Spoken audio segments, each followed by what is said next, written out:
Hola, ¿qué tal? ¿Cómo están? Bienvenidos. El día de hoy vamos a ver el tema de vías ascendentes y descendentes. Este tema es un poco complejo, puesto requiere de que analices y comprendas el significado de lo que es una fibra, que una fibra lleva determinada información y sobre todo que hay cierta dirección al momento en cómo estas fibras se van distribuyendo a través del sistema nervioso central. Es por eso que para poder comprender un poquito las vías y sobre todo que quede un poquito claro las manifestaciones clínicas que conlleva su lesión, es que vamos a revisar este tema con un caso clínico. El siguiente caso clínico que te presento, en resumidas cuentas, nos habla de una persona del sexo masculino de 49 años, el cual es agredido y sufre de un traumatismo cráneoencefálico al que se le agrega lesión por herida cortocontusa en el cuello, en la región posterior izquierda. Estas lesiones en este paciente condicionan ciertas características clínicas muy interesantes, que es hemiplegia izquierda, lo que quiere decir que hay una disminución de la fuerza motora del lado izquierdo o de la mitad del cuerpo izquierdo. Hay disminución de la sensibilidad termoalgésica en el hemicuerpo derecho y también hay apalestesia en hemicuerpo izquierdo. Esto quiere decir que no percibe sensibilidad vibratoria. Aquí está todo el caso clínico. La verdad es que lo que me interesa es lo que está en negrito, y para poderlo comprender un poco mejor vamos a pasarlo ahora a un esquema. Si yo coloco un esquema de una persona, como tú puedes observar en la pantalla, vamos a lesionarlo. Esta persona tiene una lesión cervical posterior del lado izquierdo. Recuerda que cuando vemos pacientes es como si los viéramos de frente. ¿Sale? Tiene esa lesión. ¿Esto qué provoca? Que si yo estimulo a mi paciente con, en este caso, un estímulo doloroso, voy a darme cuenta que en la mitad del cuerpo no percibe dolor. Aquí no percibe dolor. Pero en esta mitad del cuerpo, sí. En esa mitad del cuerpo sí percibe dolor. Si yo continúo con esta exploración, me doy cuenta que si yo agrego algo caliente, tampoco percibe sensibilidad térmica del lado derecho, y del lado izquierdo sí la percibe. Ahora, si yo le pido al paciente que realice algún movimiento, yo me doy cuenta que del lado derecho sí hay movimiento, pero del lado izquierdo hay hemiplegia, como ahí se encuentra escrito. Y aparte de tener hemiplegia, hay apalestesia. ¿Qué quiere decir? Que si yo coloco un diapasón vibrando de este lado, sí percibe la vibración, pero del otro lado, es decir, del hemicuerpo izquierdo, no percibe esta sensibilidad.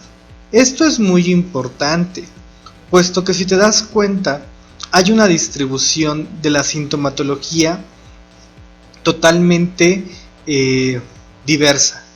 Mientras de un lado sí tenemos componente motor, del otro lado no hay un componente motor.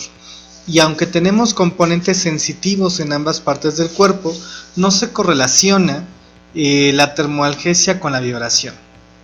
Es entonces que este esquema nos ayuda a comprender cómo se encuentra este paciente. Y es así como nosotros vamos a empezar el estudio de las vías ascendentes y descendentes. De inicio, estas vías pues son muy complejas, son bastantes, y pues obviamente escapa a los alcances de esta videoclase el que podamos comprender todas las vías. Sin embargo, vamos a estudiarlas todas de manera muy general y vamos a estudiar solamente las que se encuentran en el caso clínico representadas. Para poder entender un poquito mejor lo de la vía, yo siempre explico que esto fuera como si fuera un cable. Es decir, yo voy a tener un botón que va a ser un receptor, y este receptor va a estar conectado a un foco. Igual como puedes ver, yo aquí tengo de este lado otro receptor que también está conectado a un foco. ¿Por qué digo esto? Porque nosotros debemos de ubicar dónde se encuentra el receptor y dónde se encuentra el centro, vamos a llamarlo de esta manera, el centro que integra esta información.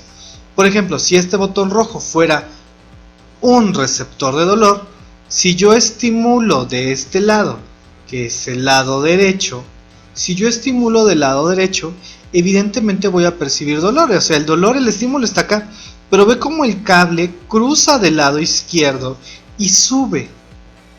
¿Qué es lo que ocurriría entonces si yo tengo una lesión a este nivel que sea A?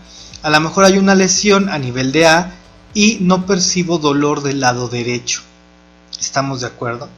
Pero a lo mejor yo tengo una lesión a este nivel que estoy poniendo como B y fíjate, la lesión está del lado derecho y la percepción dolorosa yo no percibo del lado derecho. ¿Esto qué me ayuda a entender? Que es importante que yo sepa dónde cruzan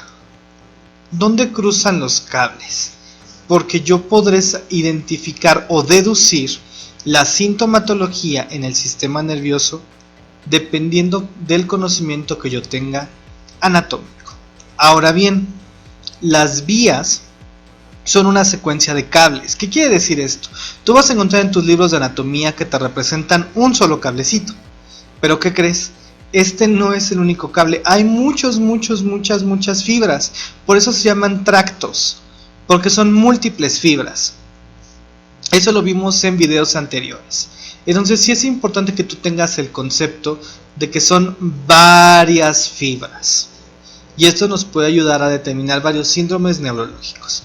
Pero esta es la idea principal. Yo quiero que te quede claro que esto es como si hubiera un botón con un foco. Y que si yo oprimo el botón, el foco se enciende. Claro está que necesito tener un cable que se mantenga íntegro para mandar esta información. Ahora, para poder estudiar las vías, yo debo de saber lo siguiente. ¿Qué es lo mínimo que yo debo de saber para conocer una vía? Número 1, ¿qué información lleva esa vía? ¿Esta vía lleva información sensitiva? ¿Esta vía lleva información motora? Con solo saber eso, yo sé si la vía es ascendente o descendente. Asciende sensitivo, desciende motor. Pero hay varios tipos de sensibilidad. La sensibilidad termoalgésica, la sensibilidad epicrítica, la propiocepción, etcétera, ¿no? Hay que sabernos el nombre de la vía. Y yo agregaría nombres. Desafortunadamente, como ya sabes en medicina, nos encanta ponerles dobles, triples y cuádruples nombres a todo. Entonces sí es importante que tú te sepas el nombre o los nombres de las vías. Como yo te decía también, es importante saberse a qué nivel cruzan. Porque si tú sabes a qué nivel cruzan, va a ser más sencillo que tú identifiques manifestaciones clínicas. Y ahorita la vamos a ir viendo con los ejemplos. Y más importante aún, saber cuántas neuronas conforman la vía y dónde se encuentran estas neuronas. Estos puntos son vitales y en el caso para los que son mis alumnos de Neuroanato, ya saben que me encanta preguntar el número de neuronas y dónde se encuentran, así que pues es importante que esta información la tengamos bien retenida en nuestra memoria. Es entonces que vamos a estudiar en este momento las vías ascendentes. Las vías ascendentes, dependiendo la referencia bibliográfica que ocupemos, las van a dividir. A mí me gustó esta división la encontré en Anatomía Clínica de Pro. Y dice que las vías ascendentes las podemos dividir en tres sistemas. El sistema anterolateral, el sistema de las columnas o de los cordones posteriores y el sistema espinocerebeloso. Presta mucha atención aquí, por favor, porque esto es lo que realmente nos debemos de aprender. El sistema anterolateral lleva la información de dolor, temperatura y tacto simple. ¿Sale? Dolor, temperatura y tacto simple viajan por el sistema anterolateral. El sistema de las columnas o de los cordones posteriores lleva dos información: tacto discriminativo, también llamado tacto epicrítico, o para cuestiones más sencillas, la percepción de texturas, con la sensibilidad profunda consciente, es decir, la propiocepción. No hay que confundirnos con la información que está abajo, que dice sensibilidad profunda inconsciente. No nos confundamos. La propiocepción, como se los he mencionado muchas veces, es la capacidad que tenemos de poder saber en qué parte del espacio se encuentra alguna región o parte de nuestro cuerpo. Por ejemplo, tú puedes cerrar los ojos, puedes caminar 5 pasos a la derecha, 5 pasos a la izquierda, hacia enfrente y atrás, y te ubicas perfectamente hacia dónde queda una puerta, etcétera. O sea, tú puedes saber dónde caminaste sin necesidad de tener los ojos abiertos. Esto quiere decir que tú eres consciente de la ubicación de tu cuerpo.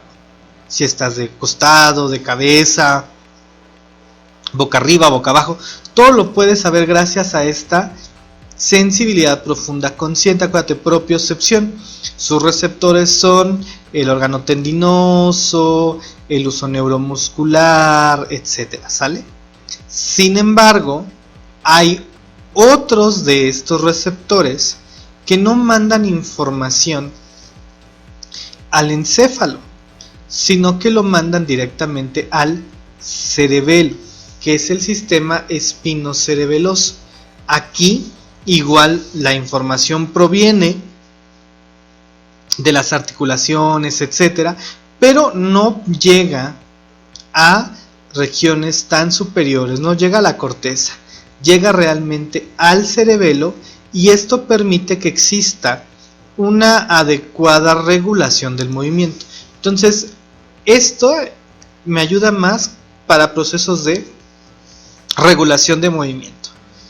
Vamos a estudiar únicamente estos: el sistema anterolateral y el de los cordones posteriores. No porque el sistema espinocerebeloso no sea importante, sino que para cuestiones del caso clínico que estamos resolviendo, pues estas vías pues conllevan información importante. Antes de eso, ¿qué necesitamos identificar? Pues nuevamente recordar cómo está conformado el nervio. Nosotros ya vimos que está la raíz posterior y la raíz anterior del nervio. Ya vimos que aquí está el ganglio. Ya sabemos que están las astas posteriores, anteriores, etc. Eso ya lo sabemos. Y en las primeras clases de este semestre, seguramente te acuerdas que vimos la estructura del encéfalo. Que teníamos el tronco del encéfalo, el cerebelo, que teníamos aquí al diencéfalo. Esto es importante. Aquí en el diencéfalo, en esta región vamos a encontrar una estructura que se llama tálamo. Y esto es muy importante porque la gran mayoría de la información sensitiva hace relevo en el tálamo. Y pues vimos que estaban los hemisferios cerebrales. Eso es importante, chécate.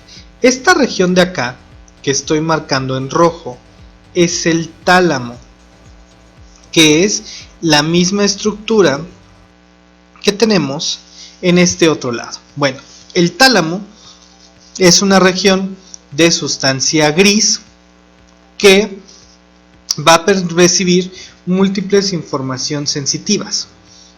La única que no llega ahí, acuérdate, es la olfatoria. De ahí en fuera la gran mayoría llega ahí, todas llegan ahí excepto el olfato. Bueno, y quiero que también observemos otra cosa. Ve aquí que hay una gran cantidad de fibras, ¿sale? Estas fibras se conocen como la cápsula interna, y la cápsula interna está formado por esta región. Voy a marcarlo aquí. Fíjate, aquí dibujé como un ángulo. Bueno, esa es la cápsula interna. La cápsula interna es una región de sustancia blanca que pues va a pasar en el telencéfalo, ¿sale? Ahí es donde se va a encontrar. Ahora bien, esta región con múltiples fibras, pues ahí vamos a encontrar variadas fibras, tanto sensitivas, motoras, etcétera. O sea, toda la comunicación que hay va a encontrarse ahí. Tiene su ramo posterior, su ramo anterior, ramo posterior y su rodilla. Es decir, esta región donde precisamente ocurre esa como flexión. ¿Por qué es importante esto? Porque tú vas a leer en tu libro que pasa por la cápsula interna, ya sea por el ramo anterior, ramo posterior, llega a esta pequeña región que se conoce como corona radiada y llegará a la corteza.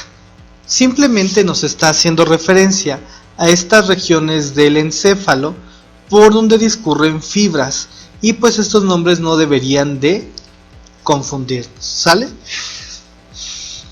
Aquí también podemos encontrar diversas estructuras de sustancia gris que se conocen como ganglios de la base. Estos son importantes y vamos a recordarlos cuando veamos las fibras o las vías descendentes, de manera muy general, porque tampoco es el motivo de este video ver todas esas estructuras. Ahora bien, el sistema anterolateral, está formado por los siguientes haces. Chécate, son muchos: el espino talámico anterior, espino talámico lateral, espino reticular, espino tectal y el espino olivar. Solamente vamos a ver dos: el espino talámico anterior y el espino talámico lateral. Preguntas de examen. El haz espino talámico anterior es el que se encarga de llevar la información de tacto simple, mientras que el espino talámico lateral es el que se encarga de llevar el dolor y la temperatura. Ahora bien, si te das cuenta, acá hay otros haces que tienen otras funciones, como el espino reticular, que lleva información a la formación reticular. En próximas clases veremos qué es la formación reticular. El espino tectal, que lleva reflejos espinovisuales, y el espino olivar, que lleva también información que ingresa al cerebelo. No hablemos de ellos en este momento, vamos a enfocarnos al espino talámico anterior y espino talámico lateral. ¿Qué es lo que ocurre acá? Observa, chécate que aquí se encuentran estos dos tractos, el espino talámico anterior y el espino talámico lateral. Observa que se encuentran en la sustancia gris, la sustancia blanca, se encuentran en la sustancia blanca, pero en los cordones, parte de los lateral y parte del anterior. Por eso es que ya se le conoce como sistema anterolateral en algunos libros. De hecho, el camino es el mismo, solamente hay que saber que el lateral lleva información térmica y analgésica, mientras que el anterior simplemente lleva la información sensitiva. Fíjate acá, observa esto. Observa que aquí viene la fibra nerviosa, aquí se encuentra su soma, y observa que hace sinapsis en la raíz posterior. Observa que de ahí se encuentra una segunda neurona, y esta segunda neurona atraviesa, cambia de lado y se acerca a esta región y asciende.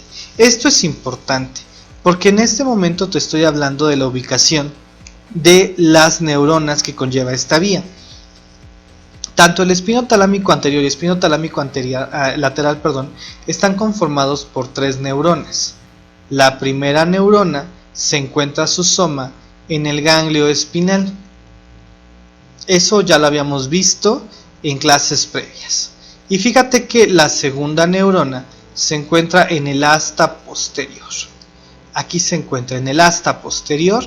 Yo es donde encuentro la segunda neurona de esta vía. Y observa algo muy importante. Es en este nivel donde cruzan y cambian de lado. Las fibras que ingresan del lado izquierdo cambian de lado y se pasan del derecho, y lo mismo ocurre. Las fibras que ingresan del lado derecho cambian y cruzan al lado izquierdo. Ojo, obviamente la mayoría de los esquemas de tus libros te van a manejar un solo lado, pero esto ocurre por ambos lados. Esto es un error muy común, ¿sale? Ocurre por ambos lados, lo que quiere decir que aquí también, en esta región, yo ahí también voy a encontrar por donde asciende el tracto espino talámico lateral y espino talámico anterior. Ahora bien, voy a borrar estas dibujos que fui haciendo acá. Espero que hayas tomado nota, pero quiero que observes esto ahora. Mira, una vez que ya cruzó de lado, observa ahora que ya que la fibra cruzó, los tractos empiezan a ascender, cruzan la médula oblonga o bulbo raquídeo, cruzan el puente, pero chécate, en esta región van a formar algo que se llama lemnisco espinal. Ojo, no te pierdas. El lemnisco es el nombre que van a adquirir estas fibras cuando ascienden por el tronco del encéfalo. Solamente les quisieron cambiar el nombre. Ve cómo estas fibras siguen ascendiendo, llegan hasta el diencéfalo y hacen sinapsis en el tálamo, que es la tercera neurona que vamos a encontrar aquí. La tercera neurona se encuentra en el tálamo, específicamente en el núcleo ventral posterolateral del tálamo. De ahí observa cómo pasan las fibras por el brazo posterior de la cápsula interna, atraviesan la corona radiada y llegan a la corteza sensitiva primaria. ¿Sale? No vamos a especificar en qué parte de la corteza, eso lo vamos a ver en videos más adelante, pero llega a la corteza sensitiva y este es el haz espinotalámico lateral. Ahora bien, yo regreso a esta imagen para que podamos observar lo siguiente. Recuerda, vamos nuevamente a dividir a este cuerpecito humano a la mitad y recordemos que aquí hay una lesión. Chécate. Las fibras que ingresan de estos receptores llegan a la médula de este lado, se cruzan y luego suben. Si te das cuenta, este corte que estamos generando aquí provoca que las fibras que provienen del lado derecho no hagan sinapsis con el tálamo.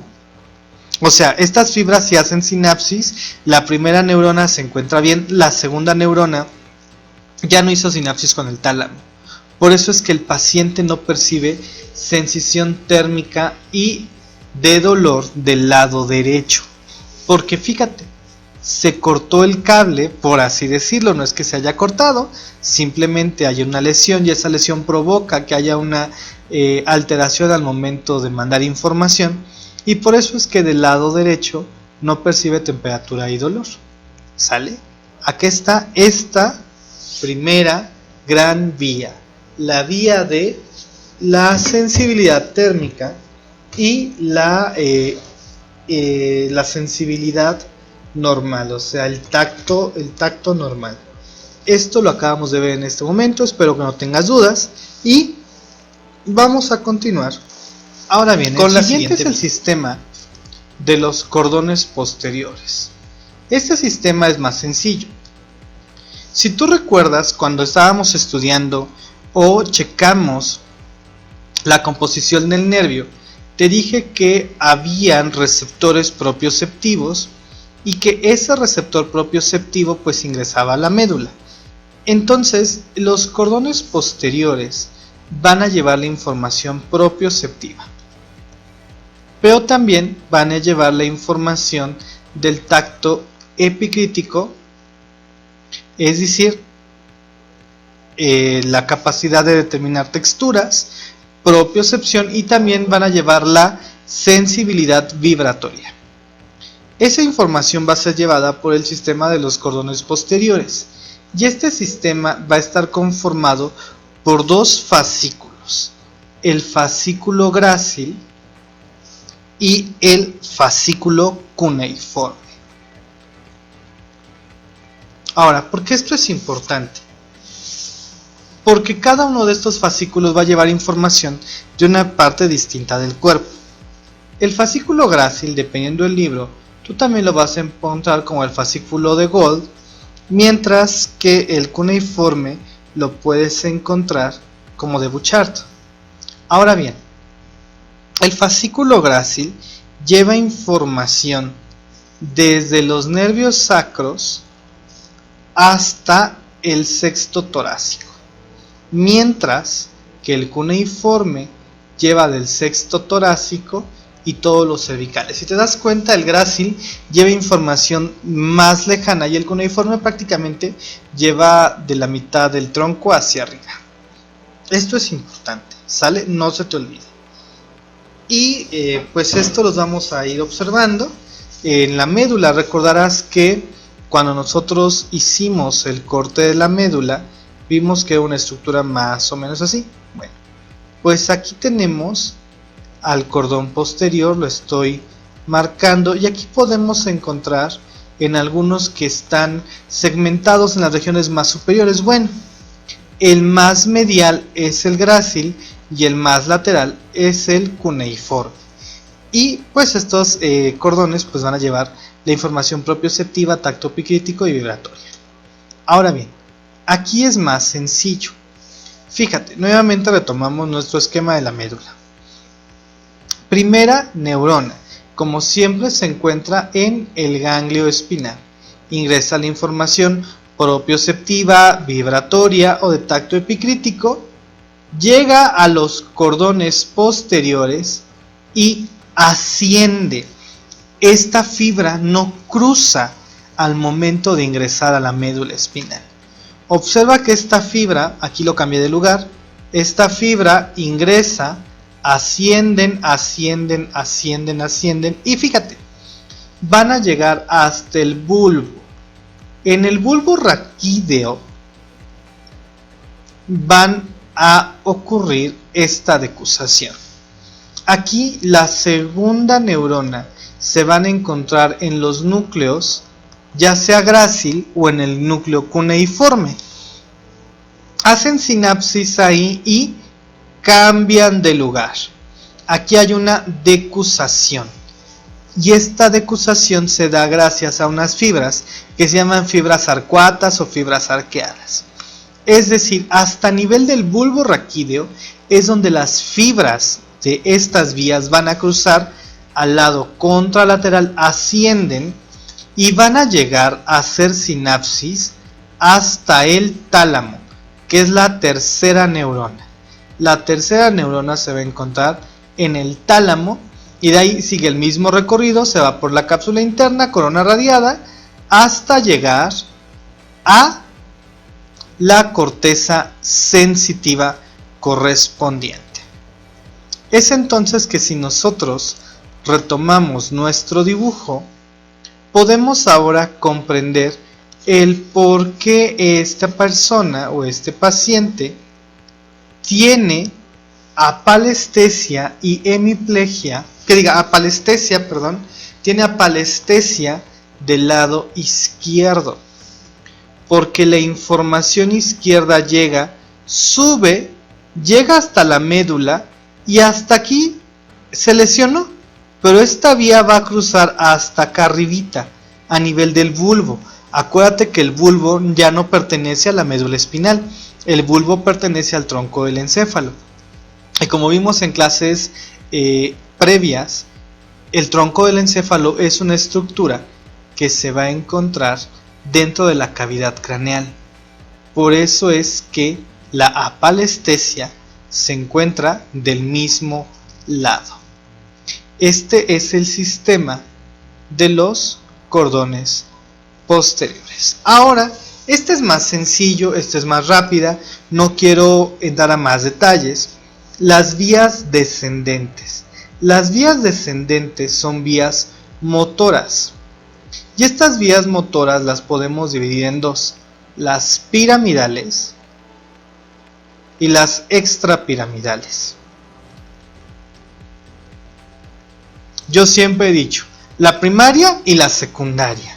Las piramidales llevan como tal la información motriz, tal cual, la indicación para moverse, mientras que las extrapiramidales van a mandar información para regular el movimiento. Por eso es que acuérdate, todo el síndrome extrapiramidal se caracteriza por tener movimientos anormales. Bueno, pues la vía piramidal prácticamente está formada por una sola neurona y ocurre de la siguiente manera. Nosotros en una región superior tenemos a la corteza motora primaria y en esta corteza motora yo voy a encontrar a mi neurona. Voy a dibujarla así, aunque no es de esa forma. Esta neurona normalmente tiene forma como de pirámide, por eso se le llaman neuronas piramidales. Esta neurona va a emitir su axón. El axón va a recorrer toda la porción del encéfalo, va a pasar por el diencéfalo, pasa por el mesencéfalo, pasa por el puente, llega al bulbo y en el bulbo raquídeo va a formar unas estructuras que se conocen como pirámides. Van a haber unas estructuras que se llaman pirámides y por abajito de las pirámides aproximadamente el 80% de las fibras que vienen de ese lado cruzan del lado contralateral. A esta región se le conoce como la decusación piramidal o la decusación motora. Llegan hasta la médula espinal y en la médula espinal esta fibra hará sinapsis con otra neurona que se encuentra en el asta anterior. Y de esta manera es que ya se conecta con su músculo correspondiente. Ahora bien, ¿qué pasa con las fibras que no cruzan? Las fibras que no cruzan siguen bajando, llegan ya al nivel medular donde les corresponde, entrecruzan y vuelven a hacer sinapsis. Lo que significa que al nivel medular, donde tiene acción esta neurona, ya todas las neuronas cruzaron, ¿sale? Esto es importante porque a esta vía motora también se le conoce como de la primera motoneurona, porque esta primera motoneurona tiene su soma en la corteza motora primaria, mientras que la segunda motoneurona se va a encontrar en el asta anterior de la médula espinal.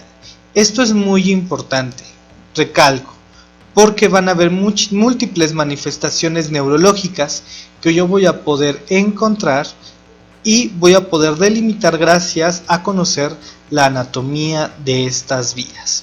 Insisto, esta fue una clase demasiado rápida, demasiado sencilla para podernos ubicar y no voy a hablar de las otras. Las extrapiramidales, insisto, son solamente regulación y tienen que ver con los ganglios de la base o los núcleos basales. Estos núcleos van a permitir regular el movimiento, ¿sale? Entonces, pues espero que haya quedado un poquito claro para efectos de terminar el caso clínico que teníamos. Yo les pido que contesten las preguntas de su caso clínico, se remitan al libro si es que algo no quedó claro y pues en caso de tener dudas, mándame tu pregunta aquí abajito y con mucho gusto trato de hacerlo un poquito más explicativo o más didáctico. Yo sé que es difícil comprender esto, realmente requiere de poder analizar la información y poder resumirla, pero yo sé que eres muy capaz de lograrlo y cuando lleves la asignatura de neurología va a ser más sencillo para ti comprenderlo. Pues estamos en contacto y cuídense mucho. Excelente noche o día o a la hora que tú estés viendo esto. Nos estamos saludando. Bye bye.